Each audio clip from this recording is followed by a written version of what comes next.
செல்வந்தர்களாய் வாழ்ந்தவர்கள் எப்படி செல்வந்தர்களாக வாழ்ந்தார்கள்?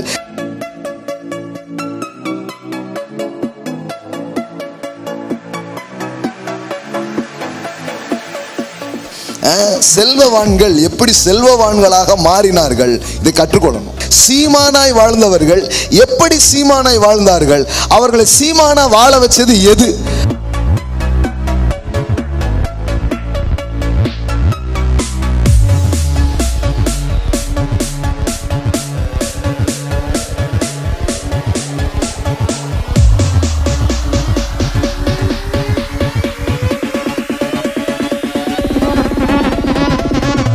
அவர்களுடைய செல்வ செழிப்பின் ரகசியங்கள் என்ன?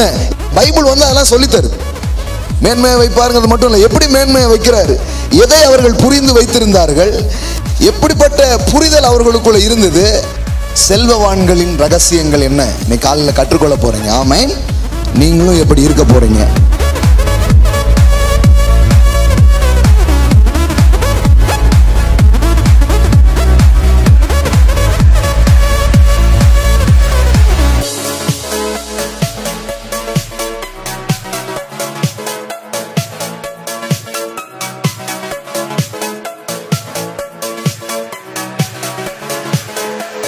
நீங்க செழிப்புக்குள்ள போகணும், நீங்க மிகப்பெரிய செழிப்பு உங்க வாழ்க்கையில பார்க்கணும்னா முதல்ல have a good opinion about your daddy God.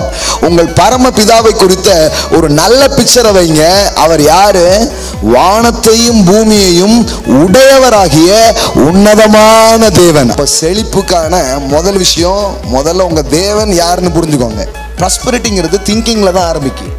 அதனாலதான் எப்போதும் சொல்லுவேன், your prosperity begins your mentality. உங்களை நீங்க எப்படி யோசிக்கிறீங்க அது ரொம்ப முக்கியம்.